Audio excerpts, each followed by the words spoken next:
Thank you, Chairman Rogers.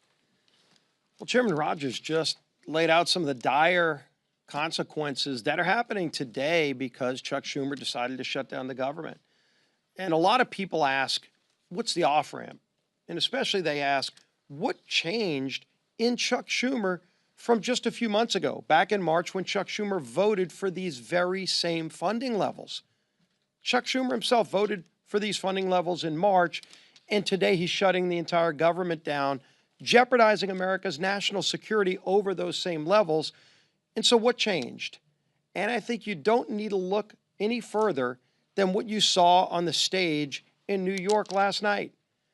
A debate between the leading candidates for mayor of New York to see how far Chuck Schumer's party has moved to the socialist left. When you see Mondami, who's the leading candidate, and by all accounts is going to win going away for mayor of New York, has taken over the Democrat Party in the state of New York. And his main opponent on that stage, there is no bench in the Democrat Party.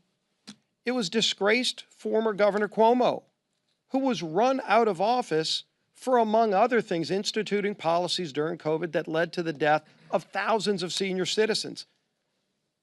That's the best that the Democrat Party has to offer in the city of New York.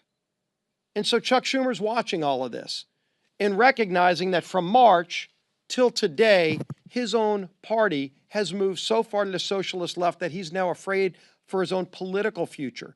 And to try to hold on and grasp one last ounce of power for himself, he's willing to jeopardize millions of American families. And that is who is paying the consequence for Chuck Schumer's actions, for the tantrum that he's having. He is more concerned, as the speaker pointed out, at impressing the Hate America rally crowd that's coming up here tomorrow than he is about not solving all of our problems. Tomorrow, if he voted today to open up the government, it wouldn't solve our differences. And we all know we have big differences. We have 3 appropriations bills that are in a conference committee that, frankly, Republicans and Democrats on those committees had already worked out the differences. And it was Chuck Schumer who walked away back then a few weeks ago and decided then he was going to shut the government down. Not because we had really big differences on those policies, but because he needed to appease the radical base that had taken over his own party. And so maybe as Chuck Schumer starts realizing the consequences of his actions, and maybe it's the people that are holding Chuck Schumer hostage that we need to make an appeal to release Chuck Schumer so he can release the American people.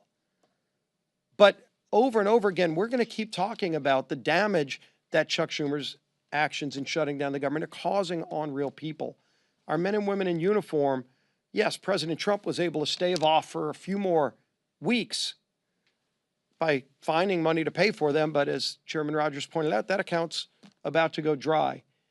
But there are other federal employees that were not able to get paid just in this most recent pay schedule.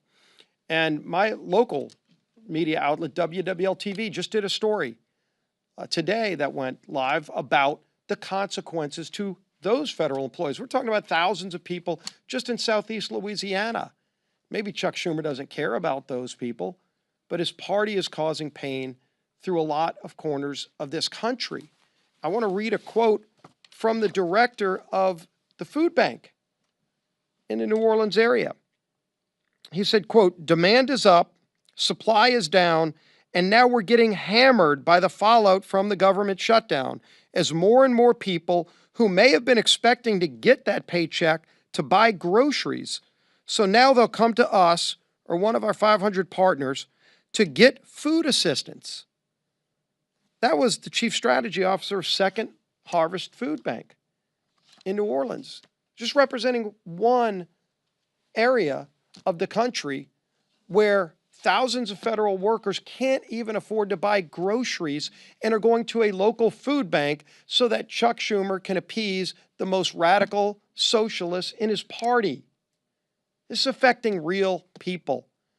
And there's a bill that, again, doesn't solve all of our differences, but just allows those people to be freed so that they can get back to work. They can get their paychecks. They can provide food for their family while we negotiate those differences for another few weeks.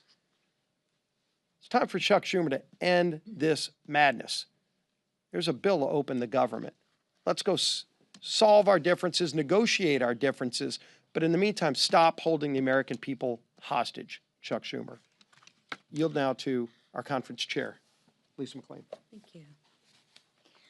Well, happy Friday, everybody. Here we are again. It's